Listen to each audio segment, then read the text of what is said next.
Hold on tight for the next hour. You're entering into a place, a zone called the alternative to the alternative media. It's a place, a special place where even truth seekers fear to tread. All right, people, let's move like we've got a purpose. Affirmative. Okay, back for another day on the Investigative Journal on this Tuesday, August 29th, 2017 day on our calendar. Greg Anthony here. And what else can you talk about today than the aftermath of Hurricane Harvey? I mean, an apocalyptic rain. I checked out the rainfall totals as of 72 hours deep after the hurricane. And they only listed, I think they listed 30 or 40 counties and places and towns in Texas that had over 30 inches. It went from 30 inches to 39.8 inches in 72 hours in many, many cities in Texas and counties. Not to mention the devastation of the Cat 4. Now, this was a strange event. I think, I got a couple things I want to talk about today, but let's talk about, this reminded me a bit of Katrina. I went through Katrina and really got very heavily involved with helping a woman named Clotilde Mack, an 85-year-old woman who was trapped in her attic for 10 days. And through her and getting her back to her home, I learned about what they really do after Katrina was even worse than the manufactured hurricane. And I fear the same thing in Texas. They're going to steal land.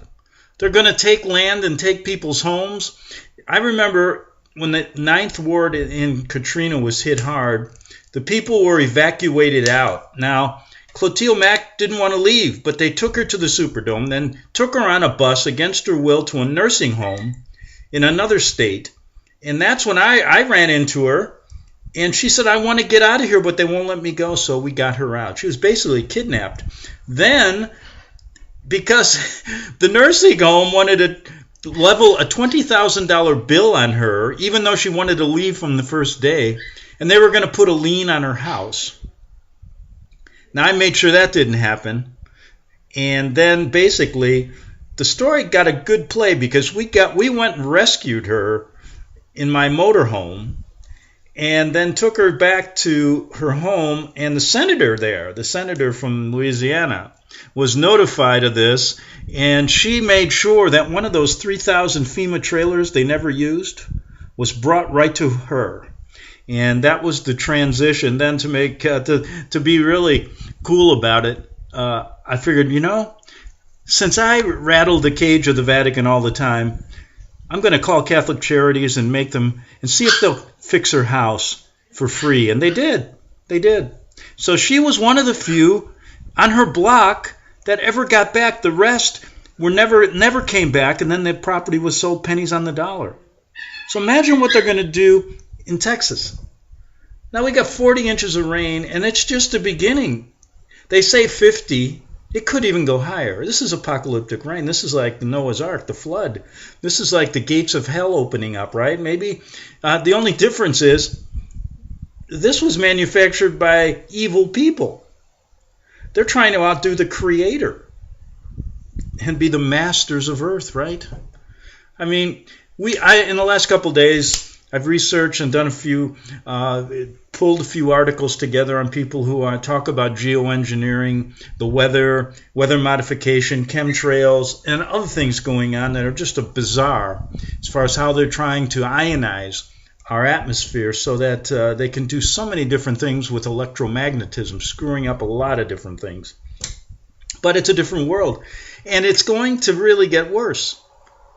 So this storm, the crazy thing about it was, if you saw, I watched, somebody put together a great little piece, a time-lapse photography of how this storm developed and how it was created. It's like a Frankenstein monster.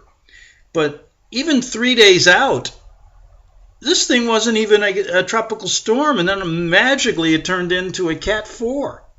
And then hovers over Houston and the main metropolis cities of, just happened to go to Houston, right? And then it made a turn back into the Gulf and then back out. Now it's going to do the same thing again. So what are they playing? Ring Around the Rosie? And they got a storm sent. It's not moving. It's an exact replica of how they manipulate these things. And you have to do your own research. But it's an amazing story. I went to somebody called Anna Freeland, who wrote a book called Under the Ionized Atmosphere. And she really goes in depth on all of their little... See, you think HAARP is the only place that they heat the atmosphere up. There's so many other ones. Now, the military recently said they're going to close HAARP down. And so maybe they're doing it as a PR thing, because they got about 8 other facilities they're doing the same thing at. And this is a massive project, a massive military project. And you're not going to get any help with the universities if you want to go get information, true information about chemtrails, true information about what they're doing, because all the universities are militarized and their grant money is given out to shills. And so you're never going to get, our university system is gone. So now what they do is they stall out over Texas.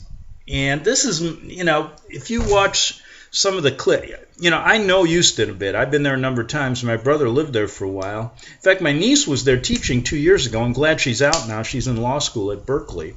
But anyway, it's just devastating. And when I heard they were going to get 40 inches of rain in Houston, I said, goodbye, Houston. I mean, this is going to be it's part of the ocean. Because Houston, if you get 2 or 3 inches sometimes in a day, you're going to see flooding.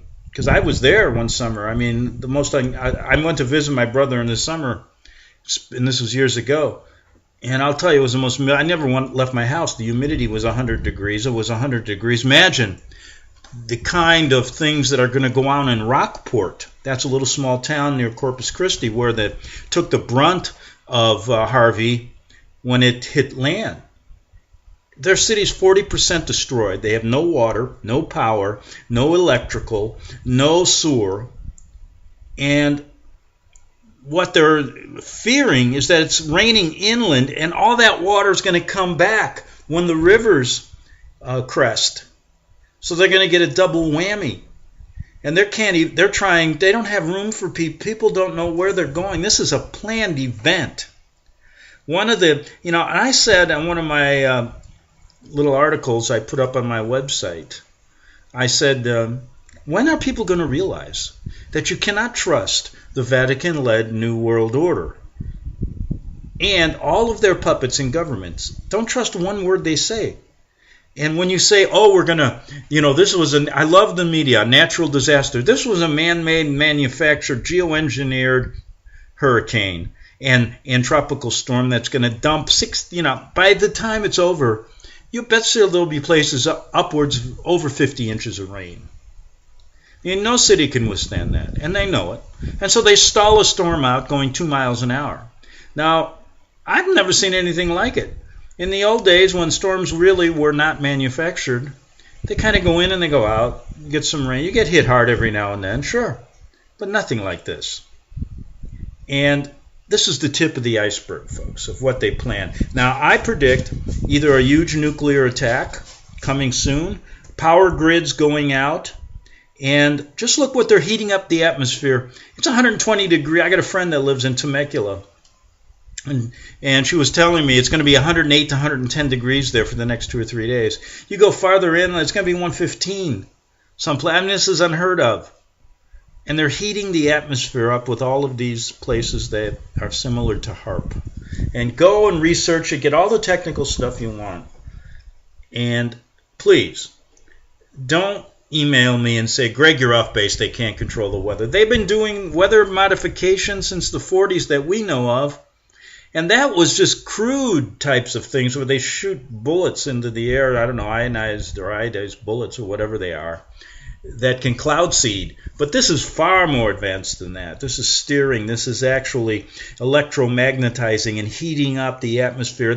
Look into all, there's a really great series of articles on fake clouds and what they've done. to us. I remember in the old days, I would see beautiful blue skies. When's the last time you saw a really beautiful blue sky that stayed that way all day? Very, very rarely now, because they're messing around with chemtrails, putting barium and and strontium and all these other things into the atmosphere. And it's not only to pollute it, it's to electromagnetize and change the electromagnetism of the earth, of our atmosphere, which affects us because we are affected by electromagnetism. We are in tune with the earth. And isn't it funny, though? Water is a key. We can't live without it.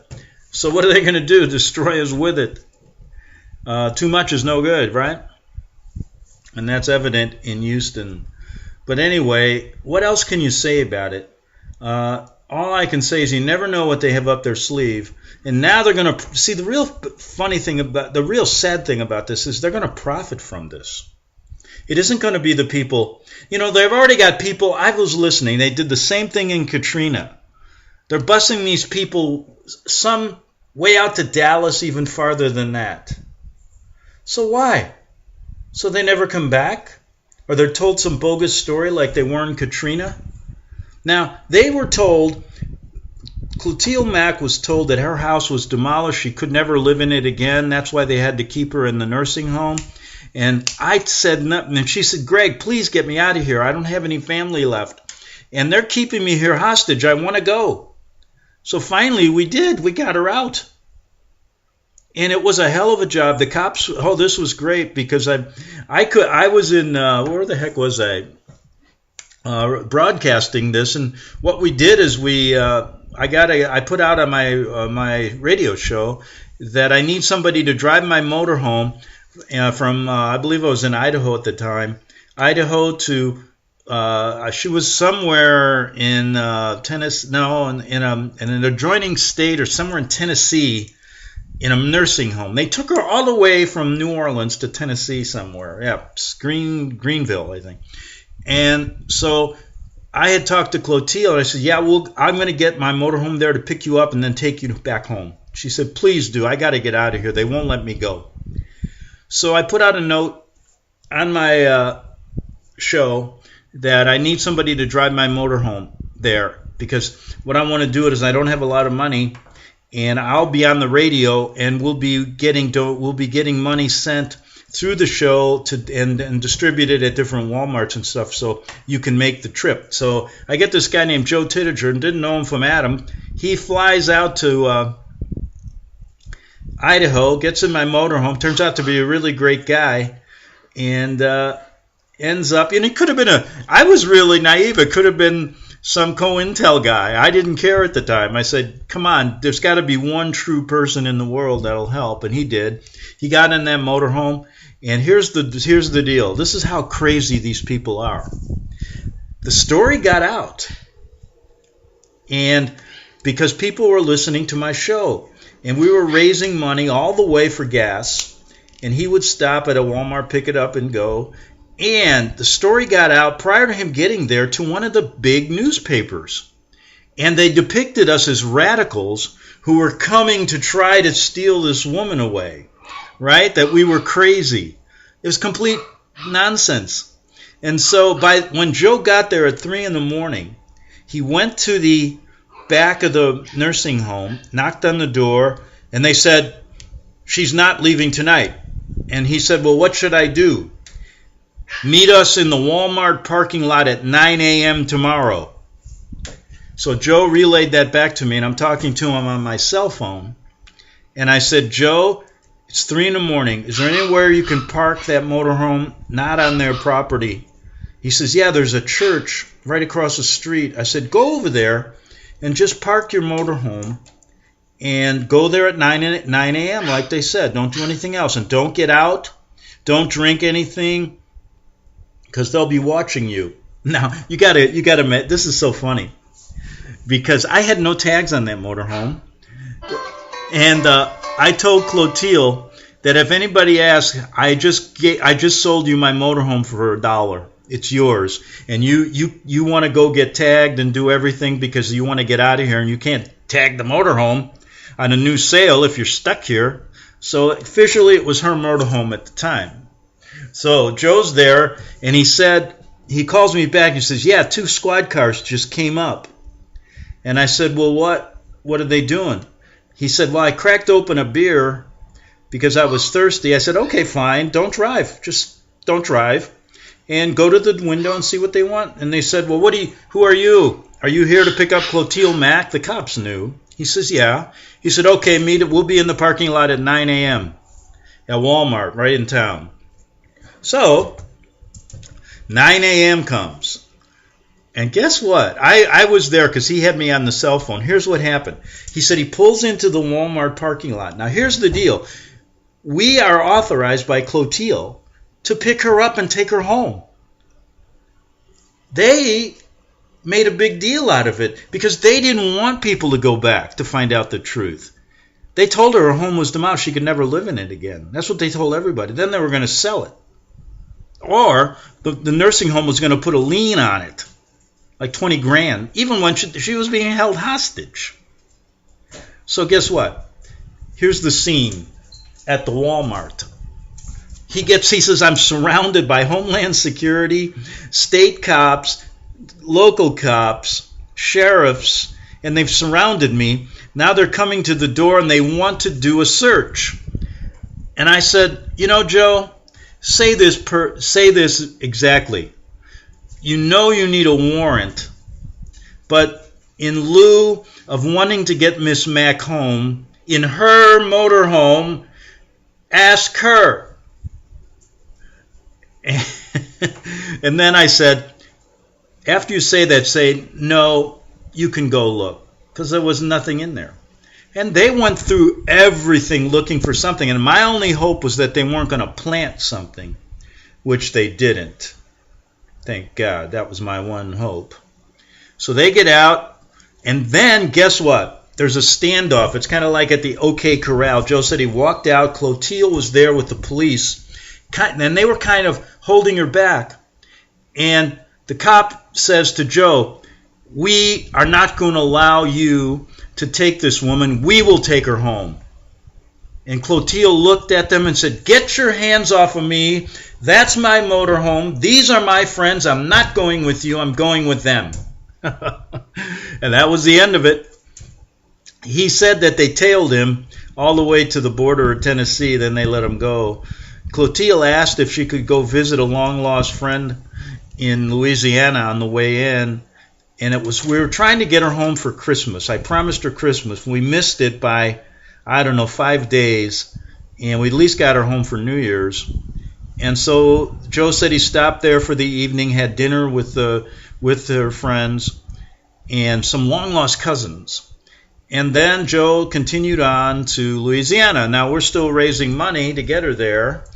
And I'm making plans now to make sure that she's got a FEMA trailer to live in when she gets there, because she's an older woman and I didn't want her staying in my motorhome like that. It was not big. It was an okay motorhome, but not very convenient if you're going to stay in it a long time, especially if you're 85 years old in the heat in Louisiana. So I contacted the governor's office. The senator, U.S. senators. And I said, listen, about they let me talk to the top assistants.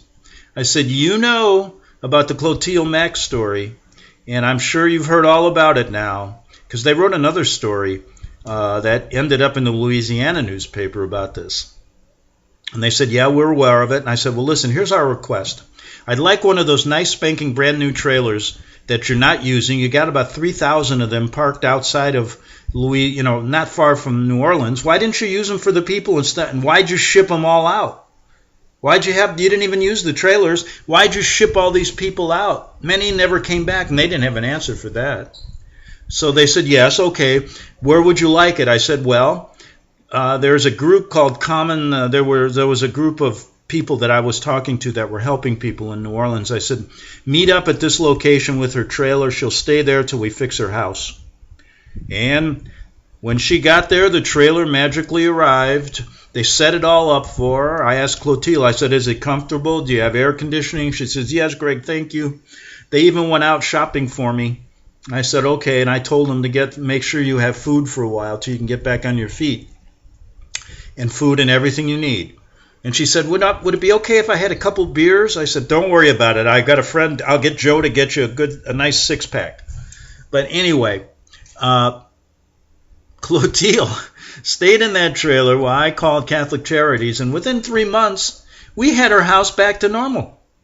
She said her neighborhood looked like it looked like some neighborhood after World War II, not the buildings. There was nobody there. She said, yeah, people could have came. What happened? Well, what would have happened if I didn't get involved with Clotilde? She may have never gotten back there.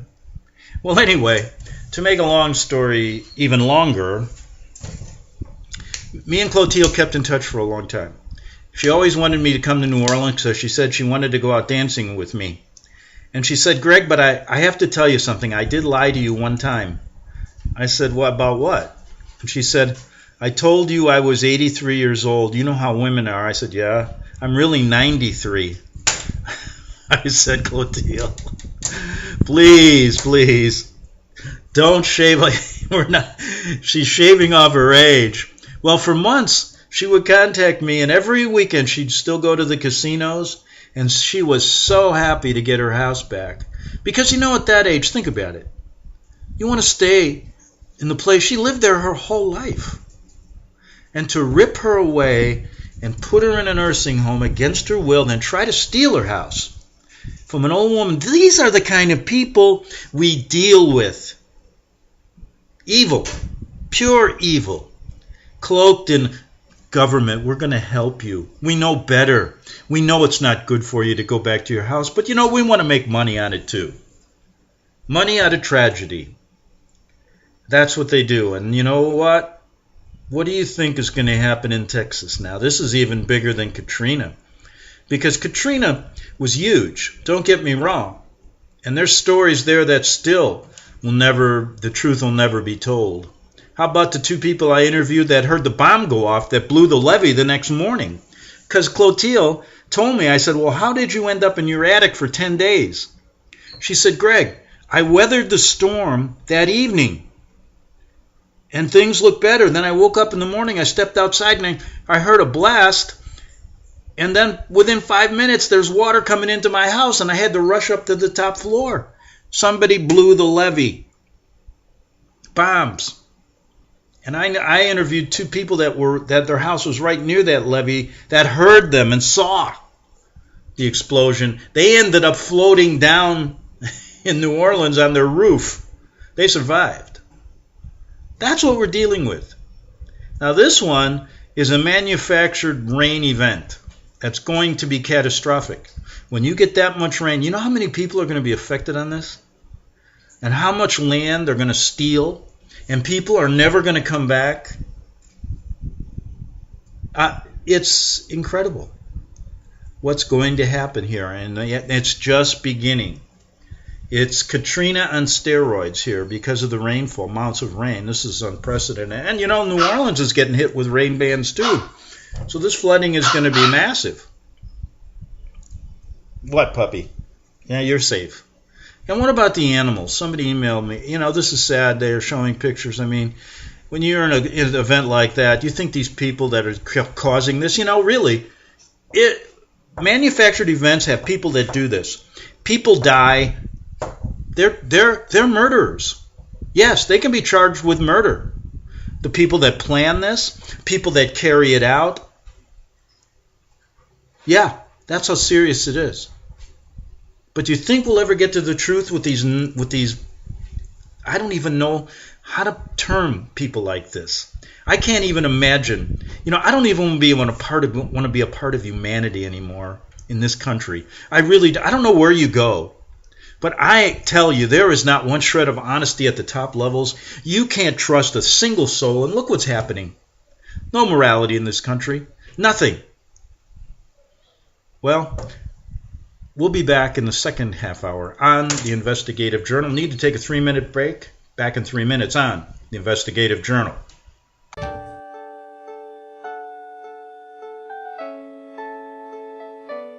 The program you are listening to is 100% sponsored by you, the listener, on this First Amendment Rights Media channel. You will notice that there are few commercials on this radio network. There's a good reason for that. Corporate advertising dollars come with strings that limit program content. So without your help, these programs cannot continue on internet or our several affiliates. If you benefit by the educational law programs, we ask you to give. If you are admonished or nurtured by the Bible and ministry programs, we ask you to give. If some voice a cause that you are passionate about, we ask you to give. If you believe in any of these, we ask you to support them as you would a missionary on a continual basis, as if giving a tithe for missionary radio. These programs are not commercially viable and must be supported by those faithful to the cause of truth. Look for the button to sponsor your favorite programs at our listen and schedule pages on the internet. Then, when you subscribe, we will send you the last quarterly MP3 CD of that program immediately, and continue to do so with each new quarter. We will also give you unlimited archive access to all of our programs. We're asking you to give much less than a tithe, so that you may also send support directly to a particular program host, cause, and anywhere else the Spirit may lead you. Do all to the glory of our God and Creator, for His holy nation, the only kingdom that will last forever. Thank you for listening.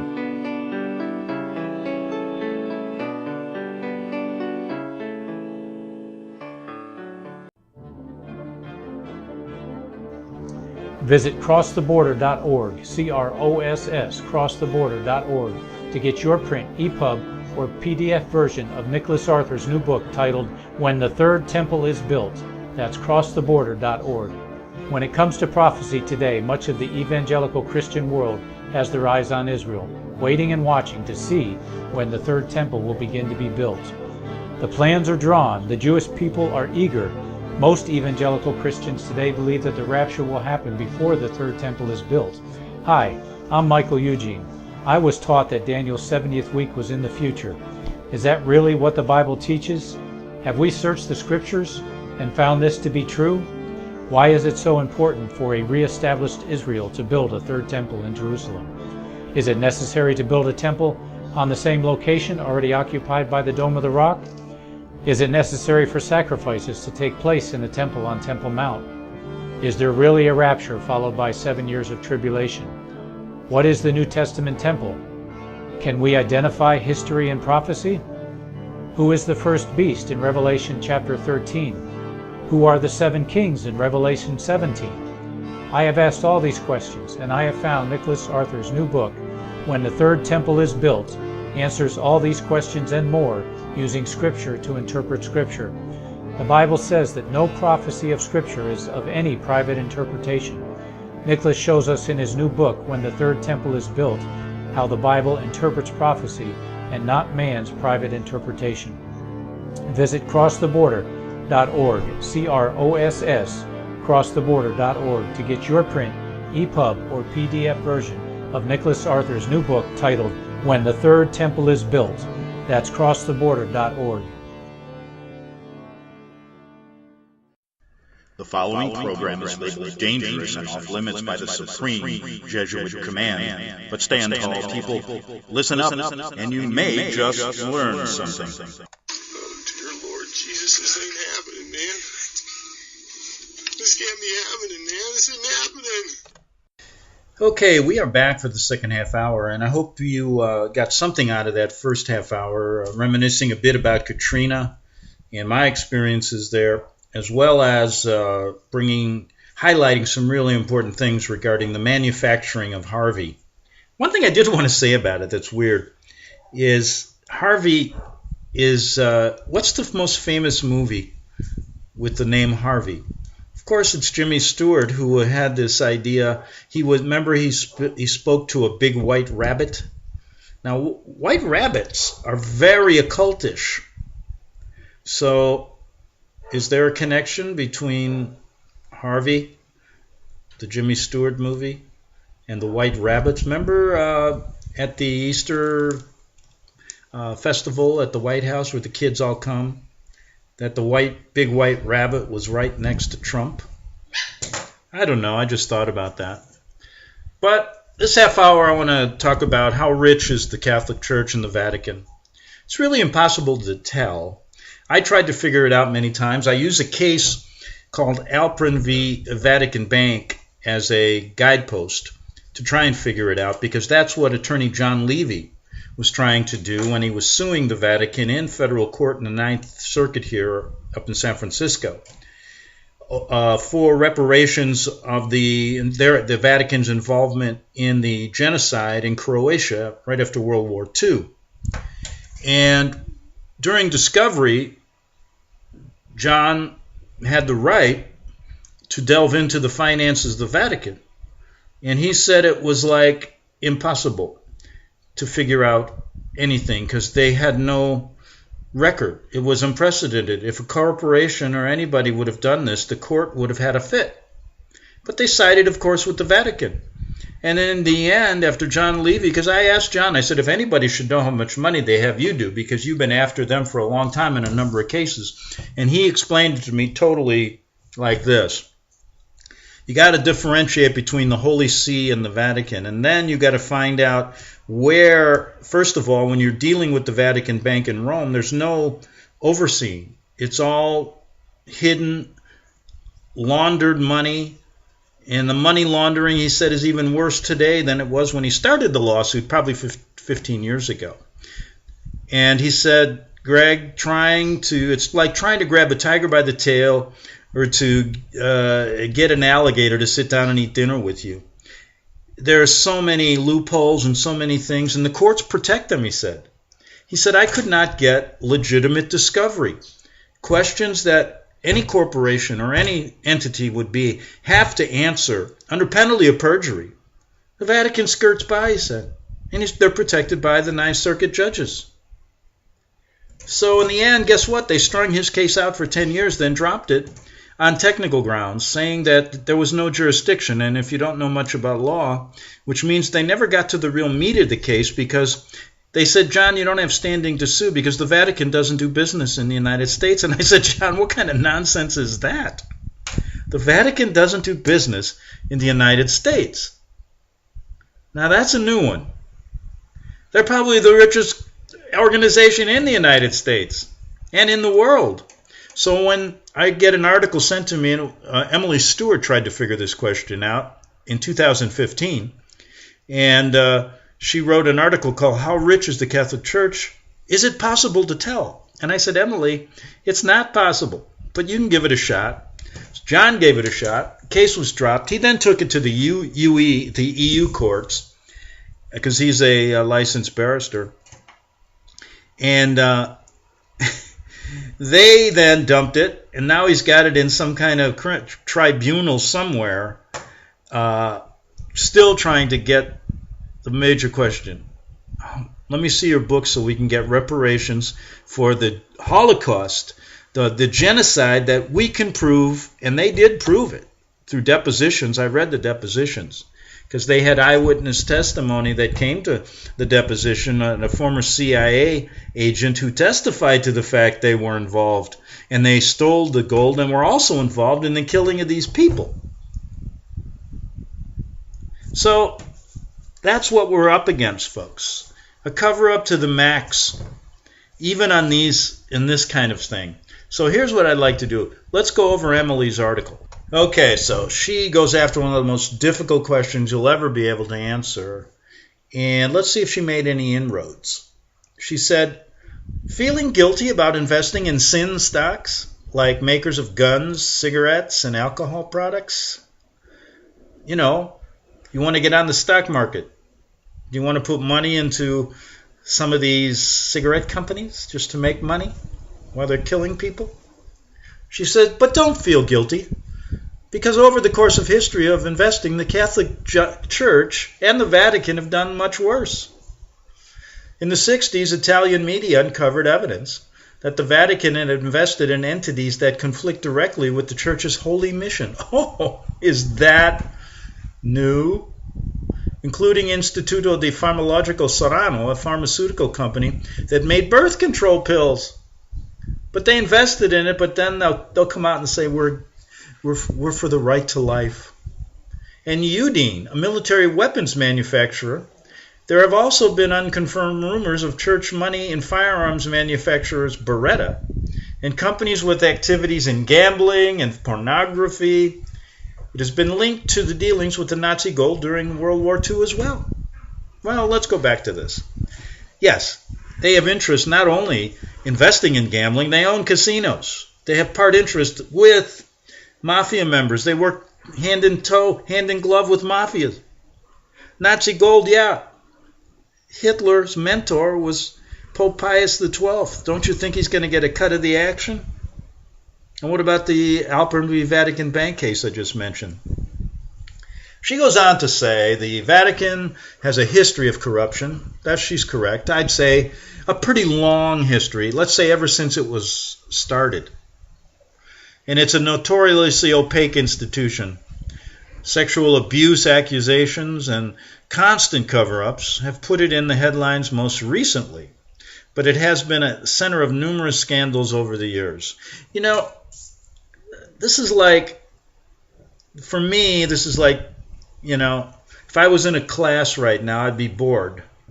I mean, tell me something I don't know. But for the sake of most dumb Americans, 99% of them, and I'm not saying that in a derogatory way, I should have said dumbed down Americans that have not been given an opportunity to get to the stories. But you know what ticks me off? Is if you do get to some of these people, they're so blind that they won't give you a chance to even clear things up. So I don't feel sorry for those people. Now, these accusations, ties to the mob, aren't accusations. We can prove them. How about allegations of stealing babies in Chile and Spain? How about the slave trade they've been involved with for hundreds of years, and they still are today? How about the pedophile rings that the big cardinals, even the cardinals of New York, are involved in? We can go on and on. And then what about, she starts looking back at Pope Francis when he visited the U.S., and she says, credited with bringing enormous change to the Catholic Church since his election in 2013. Now, here's where the thing gets propaganda, and this is where she's way off base. She's trying to depict Francis as this guy that's come in and cleaned up the bank. He hasn't done anything.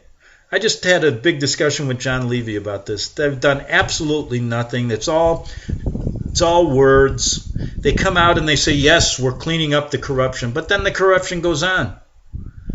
What's the best way? It would be like, remember Al Capone? When he was given a free ride by the Chicago police, he'd come out and say, they got nothing on me. I've cleaned up my bank. I've got everything in order. He was the biggest crook ever to walk the streets of Chicago. But who's the biggest crook to walk the streets of the world? Pope Francis, who's saying, oh, we cleaned up the church. Oh, we cleaned up the bank accounts. And she says, Francis has made major overhauls at the Institute of Works of Religion, commonly referred to as a Vatican bank, a privately held financial institution founded in 1942, blah, blah, blah, blah, blah.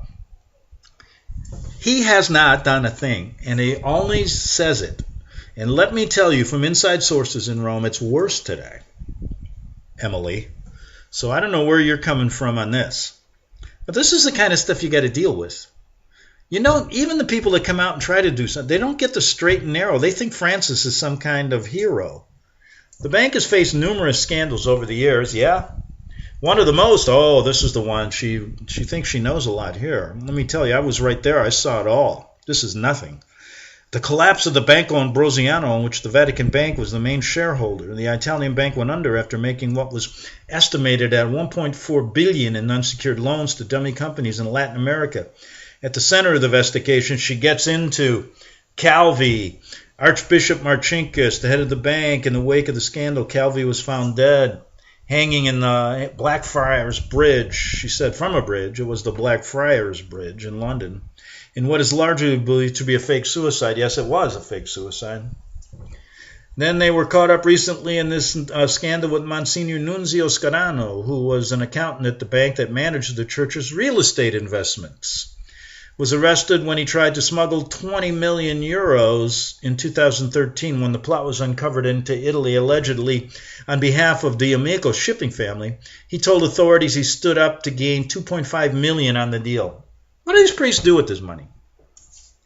This is a corrupt organization.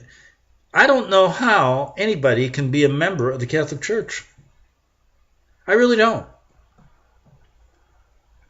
You know, investigators were first alerted to him when he reported paintings stolen from his apartment, and the police discovered a luxurious pad packed to the ceiling with expensive art and furnishings.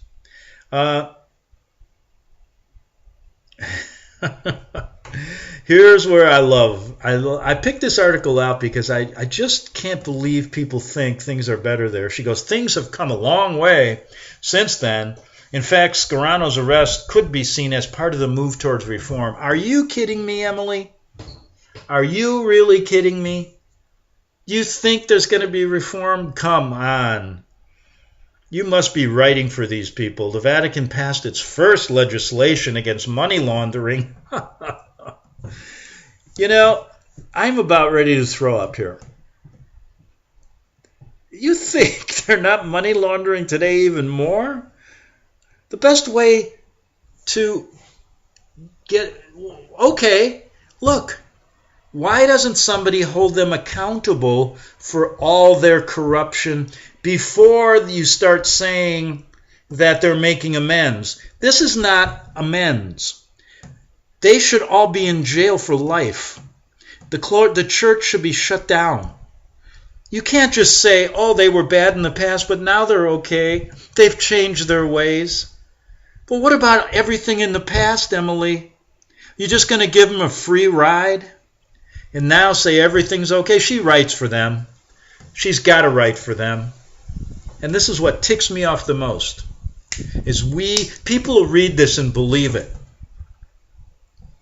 The Vatican passed its first legislation against money laundering and terrorist group funding in 2011. Well, tell me, why don't they clean their house regarding the Alpern v. Vatican Bank case then right now?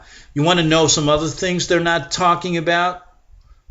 And I got personal knowledge, because I know the attorneys working on the cases. It's all sugarcoat. It's all sugar-coated for the media. So, Francis is bringing change. At the Vatican Bank, Pope Francis has brought in a new leadership, increased transparency, and limited access to banks. I don't know if I'm going to get through the next 12 minutes here. I really don't. This is the kind of crap you get. I mean, I look for things like this because they're filled with it in the internet. Vaticanites writing this crap. She works for them, and she's making it look like, the Vatican was so bad in the past, but Francis is going to clean it up. He's worse than them all. He's a Jesuit. You ever read the Jesuit Oath, Emily? The best way to get people off your back is to say, we've done everything. You can pass legislation, but if it isn't enforced, what good is it? And if you have less people getting access to the bank, that leaves it open for more corruption because this bank has no oversight. It's a money laundering operation. And it still is. According to people that I know, it's laundering more money than it did 20 years ago. And she's telling me the bank is now under his watch. The bank has disclosed its very first annual financial report. You going to believe that? You know something? It's like the government's financial report, Emily. It's flawed. And let me tell you why it's flawed. I'm not even going to talk about the Vatican because there's no oversight. You're talking about an organization, the smallest country in the world, that's got over 100 and I don't know how many, almost 200 concordats with countries, and they deal with dictators. It's all black money. It's all money under the table. And you're going to tell me this financial report is any good? And you know what? Even a government's financial report, you know what they show you? They show you how much money they spent and how much taxes they put in. They don't put in the fact that the city of Santa Monica owns the Santa Monica Golf Course, and what's that worth? We went through this years ago on government financial statements. They ain't worth a crap. They own more land. They're probably the Vatican and the government are the two richest organizations in the country, and they all show like they're losing money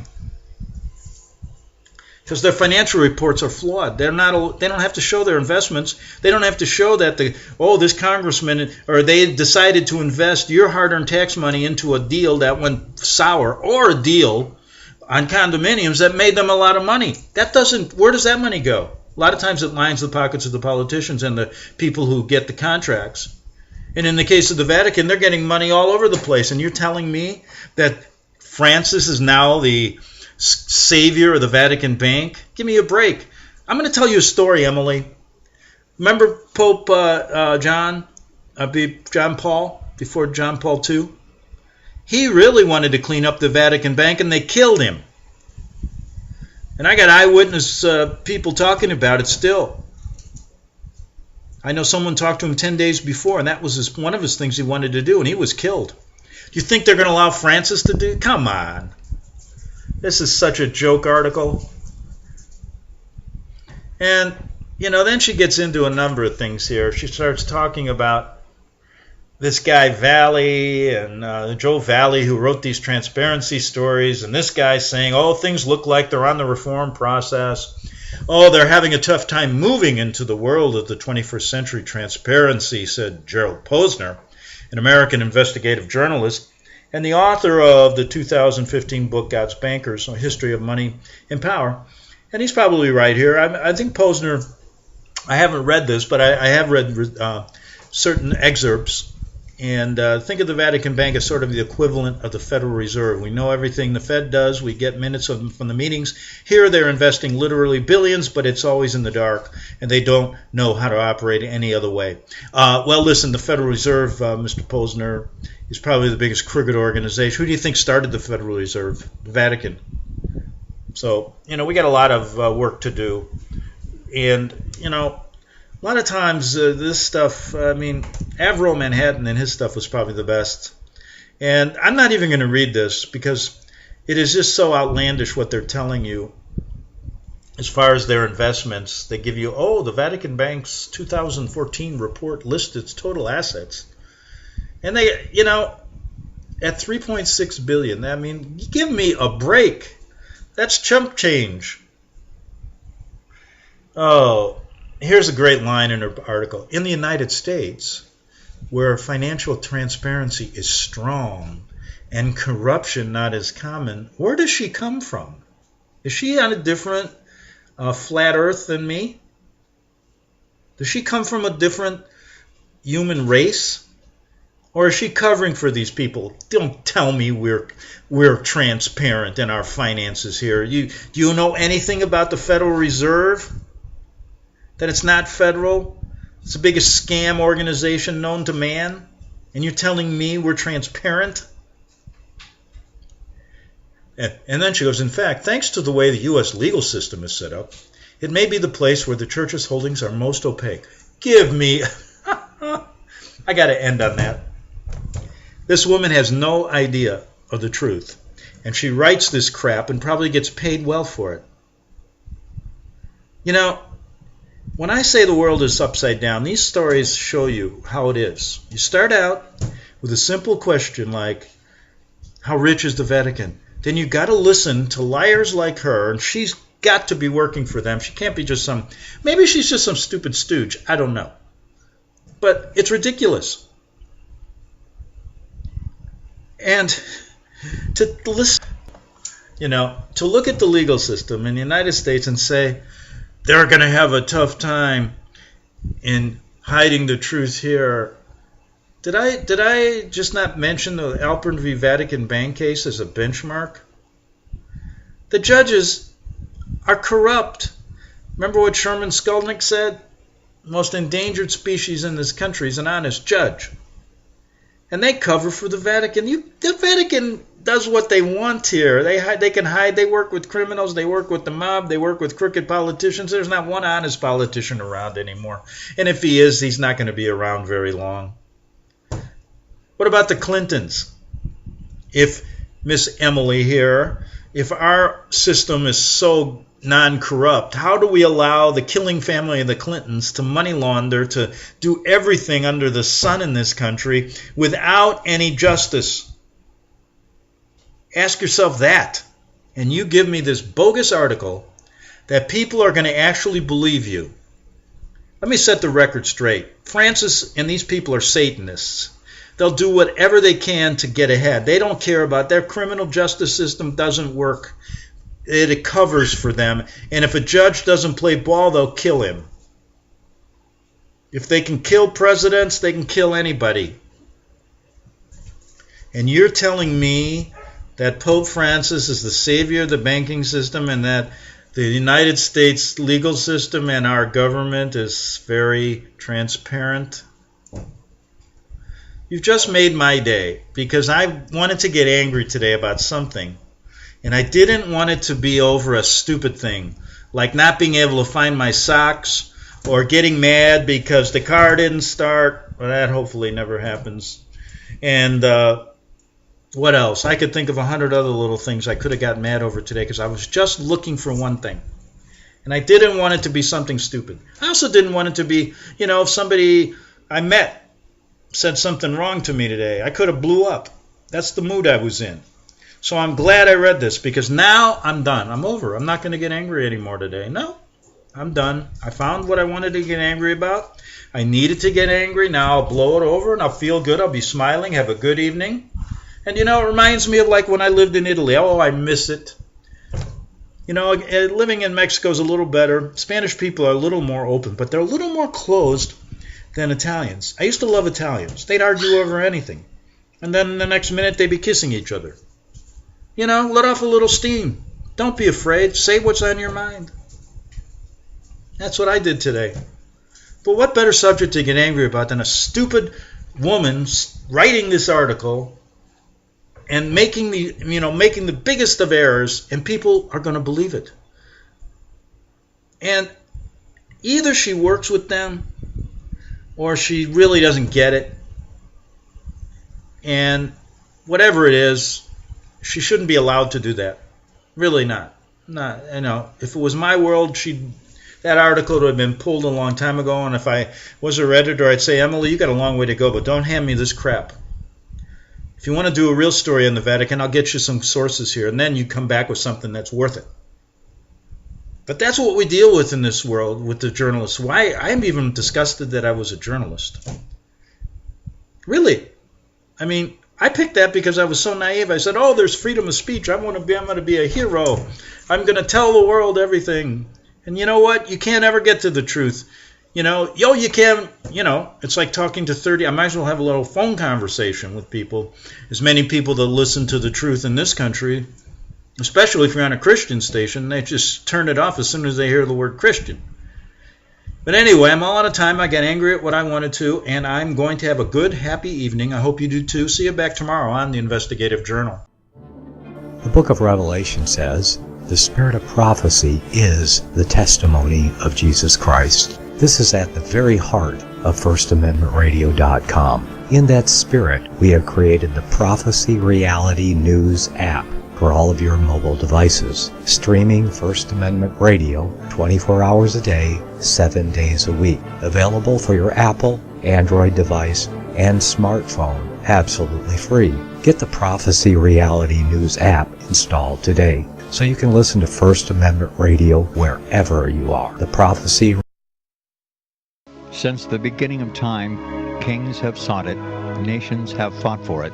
It has been traded, it has been borrowed, it has been purchased, it has been stolen. There's a reason for it. To secure the blessings of liberty to ourselves and to our posterity. Invest with the security of gold and silver. Call Discount Gold and Silver Trading at 1-800-375-4188 or visit discountgoldandsilvertrading.net. Listen to Financial Survival with your host Melody Cedarstrom right here on FirstAmendmentRadio.com at 4 p.m. Eastern or 1 p.m. Pacific Time. Visit discountgoldandsilvertrading.net or call Discount Gold and Silver Trading at 1-800-375-4188. Toll free 1-800-375-4188.